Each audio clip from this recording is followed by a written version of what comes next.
Hello students, my self Rakhi Methi, department of chemistry, GDP girls college Kota. हमारा जो topic चल रहा है वो है कार्बोहाइड्रेट।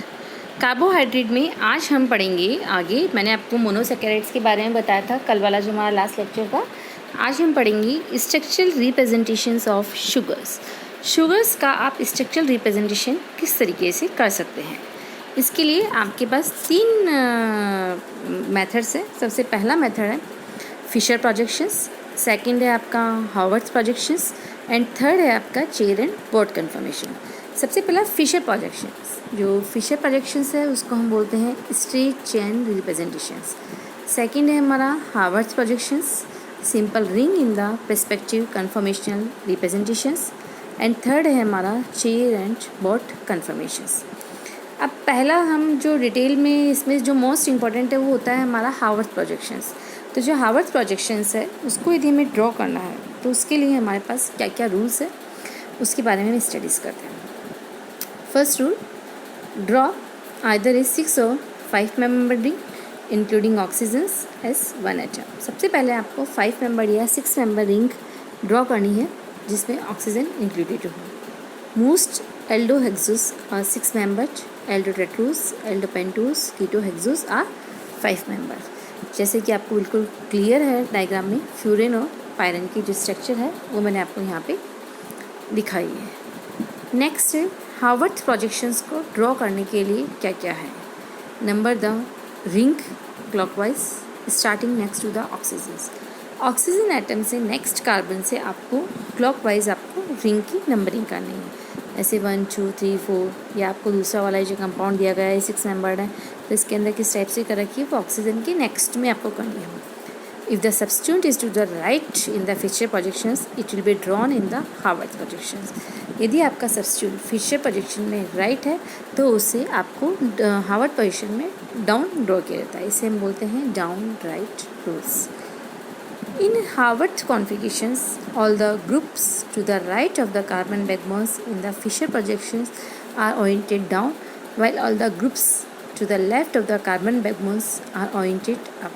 जैसा कि मैंने आपको बताया कि यदि फिशर प्रोजेक्शन में वो राइट है सब्स्टिट्यूएंट ग्रुप तो आपको हावर्ड पोजीशन में उसको डाउन ड्रॉ करना है।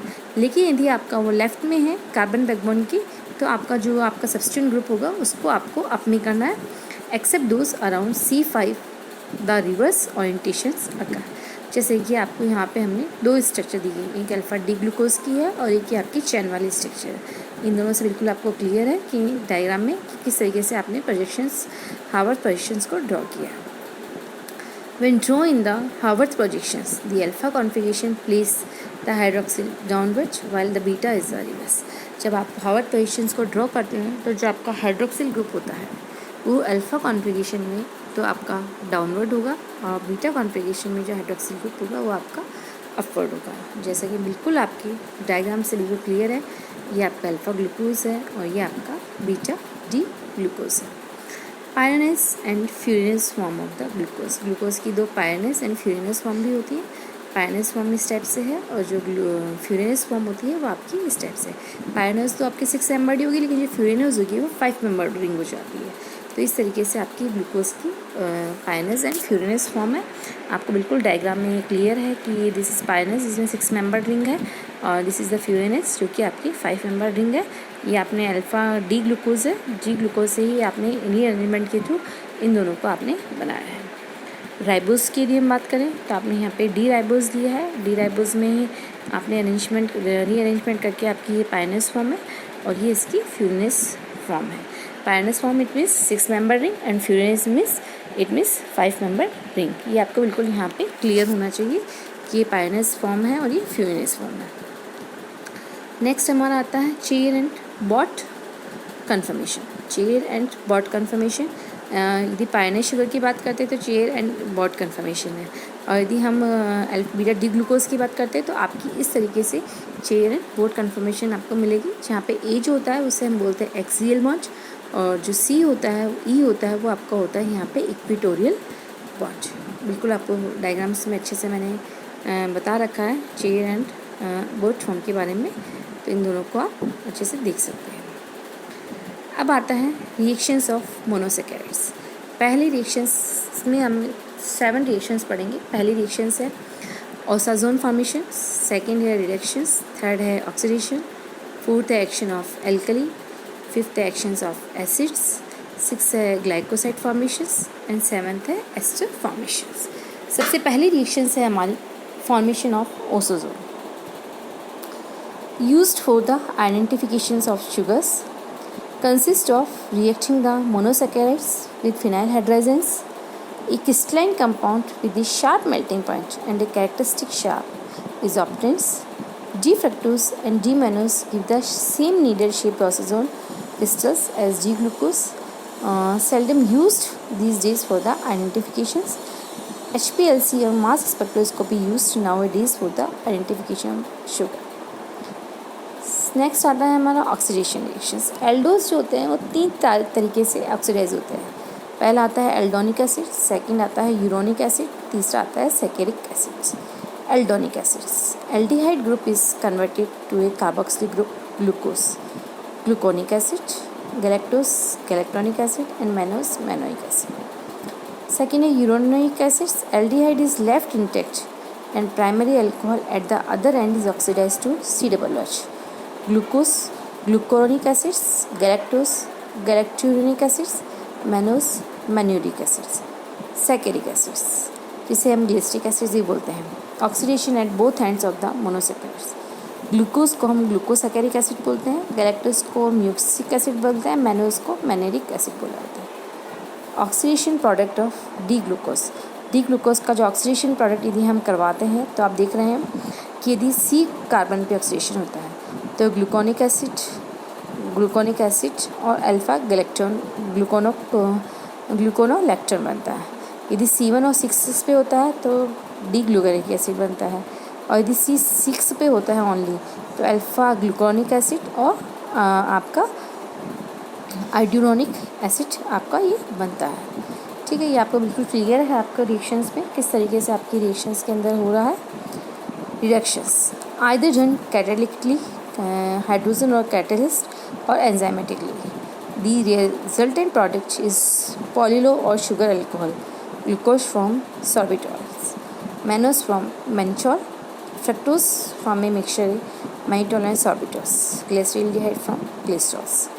Structure of some sugar alcohol आपको दिखा रखा है, ये मैनिचॉल है, ज़ाइलोटॉल है, ग्लिसरॉल है, नायोलोस इंसोल्टोल है, राइबोटॉल है और ग्लूकोटॉल है।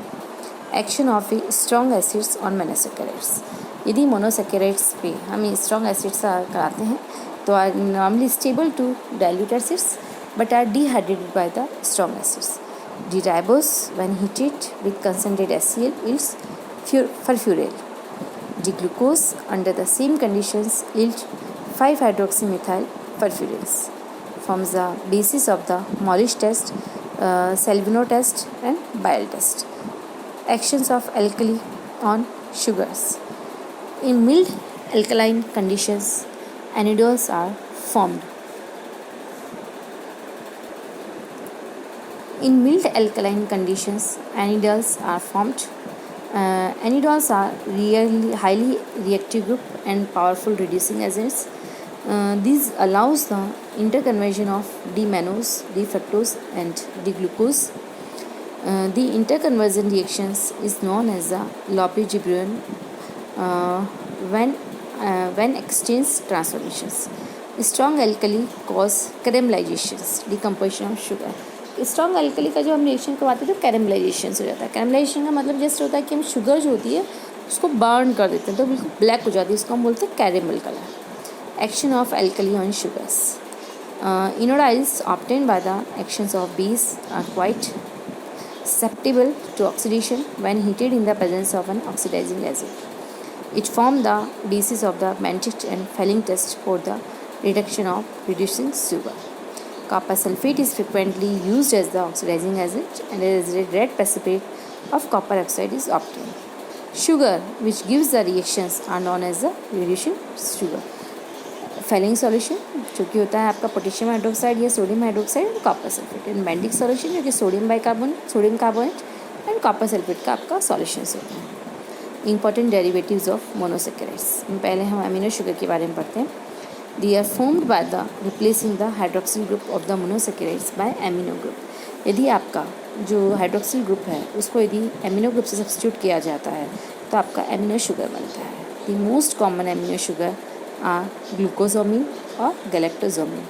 ग्लूकोजोमिन is present in the heparin, hyaluronic acids and blood group substance, and galactosamine is present in the आपका conditorine of cartilage and tendons। तो ये आपका अल्फा ग्लूकोजामाइन की स्ट्रक्चर है और ये आपकी बीटा गैलेक्टोमाइन की स्ट्रक्चर है। अब मैंने आपको पीछे एक स्ट्रक्चर्स बताई थी, some structures of some sugar alcohol, जैसे कि आपका ये जो है इसको हम बोलते हैं सॉर्बिटॉल। सॉर्बिटॉल आप देख रहे हैं 1 2 3 4 6 मेंबर रिंग है जी। मैनिसॉल भी आपका 6 मेंबर रिंग है। अल्फा ज़ायोटोल जो है वो आपका 5 मेंबर रिंग है।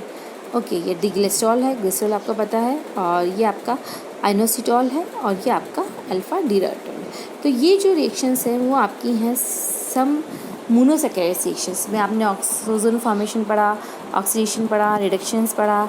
मोनोसेकेराइड्स पे आपका स्ट्रॉन्ग एसिड्स की अगेन रिएक्शंस करवाते हैं तो क्या होता है, एल्कीलीज की रिएक्शंस करवाते हैं तो क्या होता है। तो ये हमारा मोनोसेकेराइड्स के बारे में था। अब हम नेक्स्ट जो भी हमारी क्लास होगी उसके अंदर हम आगे डाइसेकेराइड्स के बारे में स्टडीज़ करेंगे।